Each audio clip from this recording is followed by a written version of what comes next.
so much for watching this video on our new COVID policies and procedures. Here at MECE, you're part of an amazing community, and we all have a responsibility to one another to stay as safe as we can and follow the CDC guidelines. I want to let you know some of the ways that we have been preparing for you to return to school. We've been very busy this summer. We have enlarged several of our classrooms. We have reduced the number of children in a number of rooms, and we have replaced all of the carpet in the classrooms with new, easy to sanitize vinyl flooring. We also are going to have a bunch of new policies that we'll be enacting once the children return. One of these is that everyone will have their temperature taken at the car. So before they even come in, we'll have a floating assistant out there taking temperatures. If it's 1 degree above normal, that will exclude attendance in school. Now this year we're extending our time period for making sure that you're better before you return to school. So we're going to be asking for 72 hours that a child is fever-free, that is without the use of medication before they return to school, or you can provide us a note from a doctor. All of the staff will be wearing either a mask or a face shield when they do car line and any time that they're interacting. We're asking for children to wear a face mask as they arrive in car line. So our whole strategy is that each group is going to stay to themselves. They're going to be their own little bubble. So during those times when they might pass children from other groups, that's when we're going to be looking for face masks during that time.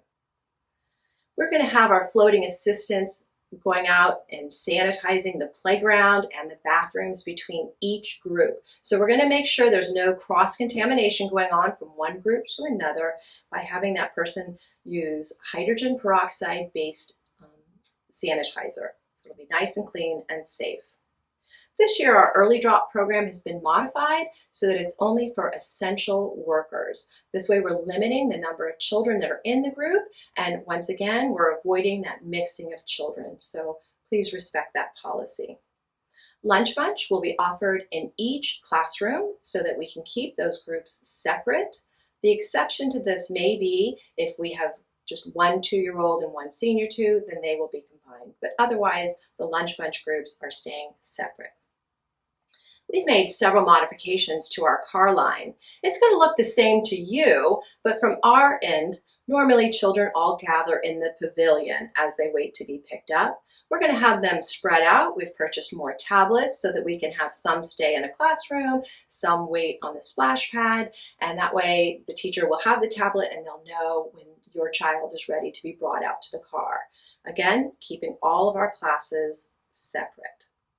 The teachers are going to be so busy all day washing toys and sanitizing surfaces, and they'll do that again before they leave at the end of the day. And of course, we wash hands upon arrival. We'll be washing hands before snack, before lunch, after playground, and really all throughout the day. Now I'm going to ask you to do your part and help keep everyone in the MECE community safe. I'm going to ask that you be very mindful of how your child is feeling before you bring them into school. If your child seems a little bit off, then go ahead and take their temperature before you even get in the car, and let's just find out right at that point. Another thing is this year we're not going to be able to have parents or visitors in the building. I'm really sorry for that because I know you love to know what's going on in your child's day, and I want to assure you that we will be communicating in all ways that we can so that you can still be involved. We have a new form that we're going to be asking everyone to sign. It's our COVID acknowledgement form, and it does include all of the policies that I have told you about. I'm going to ask you to read that carefully and sign it. It does include a few statements where the CDC is asking us all to be as safe as we can because, again, you are part of an amazing community, and we all need to do our part to keep one another safe. Thank you so much. I'm looking forward to being able to see you in person soon.